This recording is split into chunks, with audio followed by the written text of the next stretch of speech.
the government in KwaZulu-Natal has stepped in to assist the family of a 28-year-old final year medical student who died in the Philippines. Snegugu Ntobeko Myeni was a final year neurosurgeon student in the Philippines and died at the airport on the 10th of July.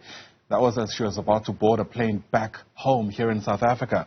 Following her death, her mother posted a video which has now gone viral, calling for financial assistance from government to help repatriate her daughter's body. So how can government actually ensure that these students are financially protected and insured when they study abroad? Let's unpack the story for you with the South African Medical Association's Chairperson, Dr. Mvuyisi Mzukwa, who joins us now via our video link this morning. Great to have you on the program, sir, albeit under these incredibly distressing circumstances. I wonder, for the benefit of our viewer, if you're able to just get us a sense of what you know to have happened to Snegugu. Good morning to you, Ayanda, and good morning to your viewers, and thanks for having me. First of all, let me express our deepest condolences to the Myeni family for the passing of Snegugu Myeni.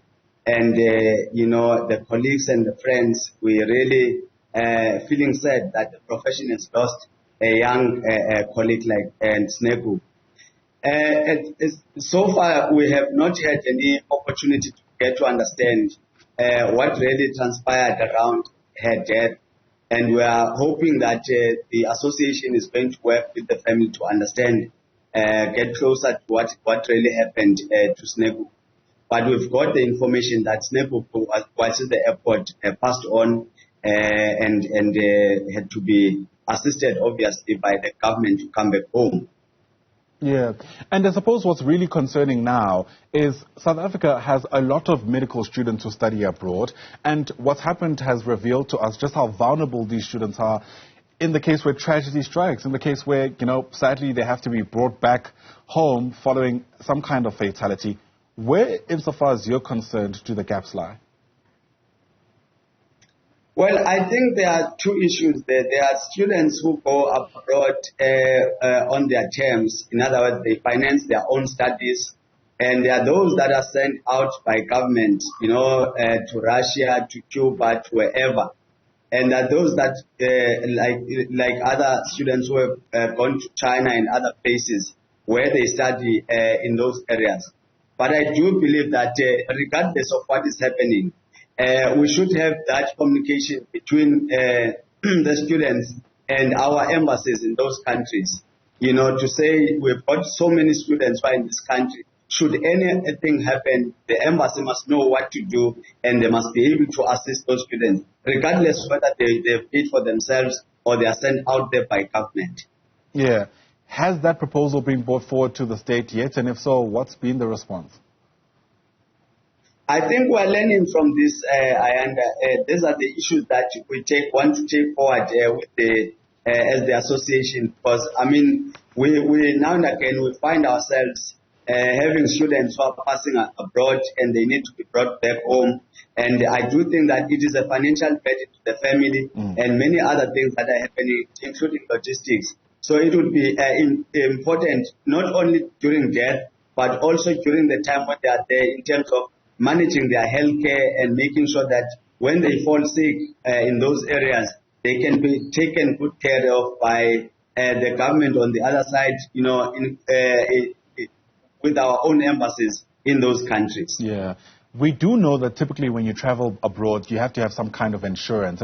What, as far as you know, does that take care of? Because it clearly doesn't cover, the need to be brought back home in the event of death.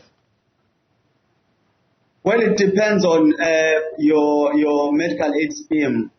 Sometimes medical aid schemes would allow you to be taken good care of when you are abroad.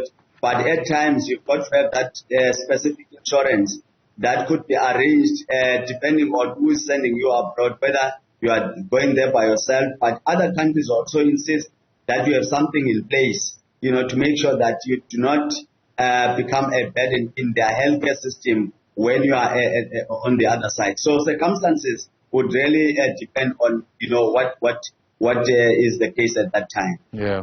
What, if any, do you reckon is the responsibility of whatever body, a sponsorship, perhaps a department in government, that actually funds these students to go study abroad. In many instances, it's not out of pocket, at least from the people who I have come across. And it, in my mind, doesn't really sit well that, those bodies would in some ways shrug their shoulders in the event that you need to be brought back home in this condition.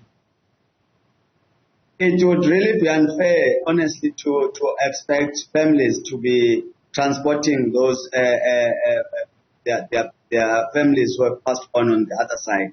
I do think that government really have to, make a plan, making sure that, in the future, we do not find ourselves, where, families have to cry out in the social media for them to get help. I do think that there must be something that must be in place, a policy in place, by government to assist these families.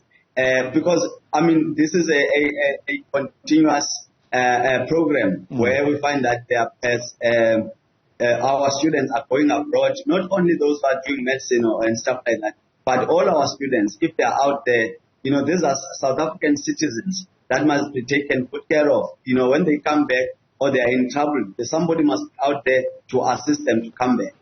Absolutely. Well, let's see how this particular story unfolds. Thanks for giving us your take. Dr.